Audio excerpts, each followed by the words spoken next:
আমার যদি কেউ খুব ভালো বন্ধু হয়, মানে জীবন সঙ্গী যে বন্ধু, সেই বন্ধু হয়, তাকে প্রথমে কাইন্ড হতে হবে মানুষের প্রতি, এবং অবশ্যই ভদ্র এবং বোল্ড, দুইটার মিক্সচার থাকতে হবে তার মধ্যে।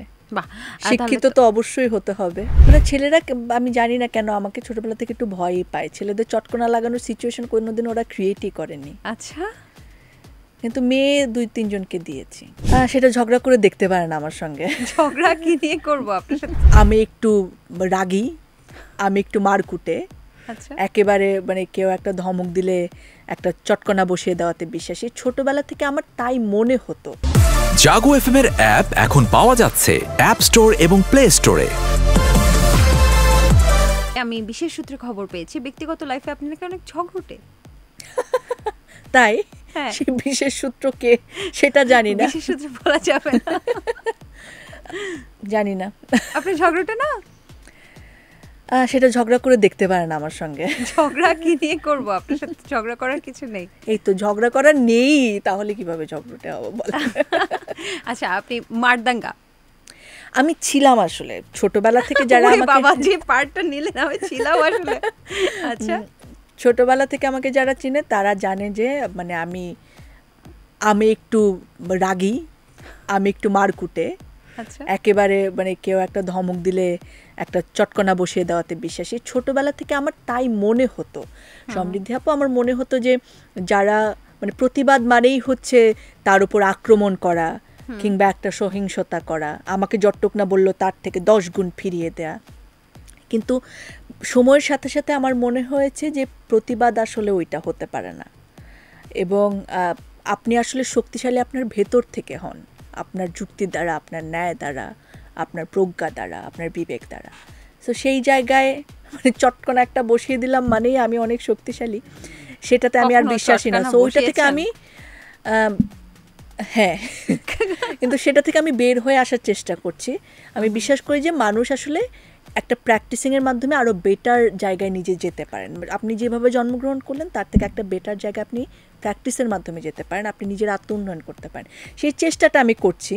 তার মানে মারদাঙ্গা দীপ্তি চৌধুরী কোনোভাবে প্র্যাকটিসের মাধ্যমে তাকে কন্ট্রোল করে রাখছে। হ্যাঁ, আমি করছি, এখনো প্র্যাকটিসটা এখনো করছি। আমি চাই যে এখন তো প্র্যাকটিসের মধ্যেই আছেন তো? হ্যাঁ হ্যাঁ, আমি অনেকখানি অর্জন করেছি। আমি অনেকখানি অর্জন করেছি আলহামদুলিল্লাহ, এবং আরো করতে চাই ইনশাআল্লাহ।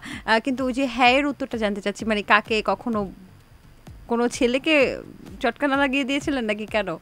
মানে ছেলেরা, আমি জানি না কেন আমাকে ছোটবেলা থেকে একটু ভয়ই পায়। ছেলেদের চটকনা লাগানোর সিচুয়েশন কোনোদিন ওরা ক্রিয়েটই করেনি। আচ্ছা, কিন্তু মেয়ে 2-3 জনকে দিয়েছি। আচ্ছা আচ্ছা, এই যে সিরিয়াস মানুষটা কখনো প্রেমে পড়েছে? ভেরি পার্সোনাল কোয়েশ্চেন, এটা স্কিপই করে যাই বরং। আচ্ছা, ইটস ইওর চয়েস। বিয়ের প্রস্তাব এখন কেমন পাচ্ছেন? আমি আমাকে অনেকে, ওই যে আপনি বললেন না যে আপনাকে নিয়ে এরকম কথা, এরকম অনেকে আমাকে বলেছে যে কমেন্টে নাকি অনেক বলে এরকম যে এরকম একটা মেয়ে হলে বিয়ে করতাম, এরকম আসে। আবার আমি মাঝে মাঝে একটুখানি মেসেজ রিকোয়েস্টে ঢুকলে অনেকে দেখি আপনি কি অবিবাহিত, এই ধরনের মেসেজ। অবিবাহিত মানে এখন আমি কোয়েশ্চেন করছি। হ্যাঁ, ফরচুনেটলি অর আনফরচুনেটলি কিছু একটা। আচ্ছা, তো প্রেমিক খুঁজছেন নাকি বর খুঁজছেন?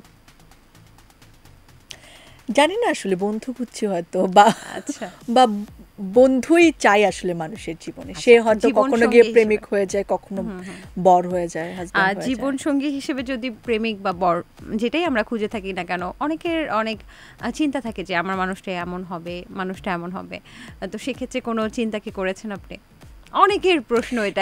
মানে চিন্তা করার বয়স তো আসলে হয়ে গেছে, এখন তো আমি বাচ্চা না আসলে। যদিও এইসব নিয়ে আমি কথা বলতে খুব একটা কমফোর্টেবল না মনে হয়। এটা কি নিয়ে মানুষের সামনে কথা বলবো, এটা থেকে মানুষ কি শিখবে? কিন্তু আজকাল সবার কিন্তু একটাই প্রশ্ন, আপনি যদি আপনার কমেন্ট বক্স দেখেন, আপনার মেসেজ দেখেন, আপু আপনি ধৈর্যশীল নারী, এমন একটা মেয়েই চাই, এমন অনেক কোশ্চেন। তাই আমরা মজা করি, আসলে মজার ছলেই জিজ্ঞেস করছি। এটা হচ্ছে আমার মনে হয় যে মানে আমার যদি কেউ খুব ভালো বন্ধু হয়, মানে জীবন সঙ্গী যে বন্ধু, সেই বন্ধু হয়, তাকে প্রথমে কাইন্ড হতে হবে মানুষের প্রতি, এবং অবশ্যই ভদ্র এবং বোল্ড, দুইটার মিক্সচার থাকতে হবে তার মধ্যে। বাহ, শিক্ষিত তো অবশ্যই হতে হবে, অবশ্যই, ভেতরগতভাবে, একাডেমিকভাবে, সবভাবে। আচ্ছা, বেশ ভালো। তাহলে তো আপনারা জেনেই নিলেন যে না না প্লিজ আপনি সর্বরে ডাক দিবেন না যে আপনি যদি এরকম হন তাহলে চলে আসেন, প্লিজ নো। একদমই না, আমাকে বলতে দেন। আমি ভয় পেয়ে গেছি।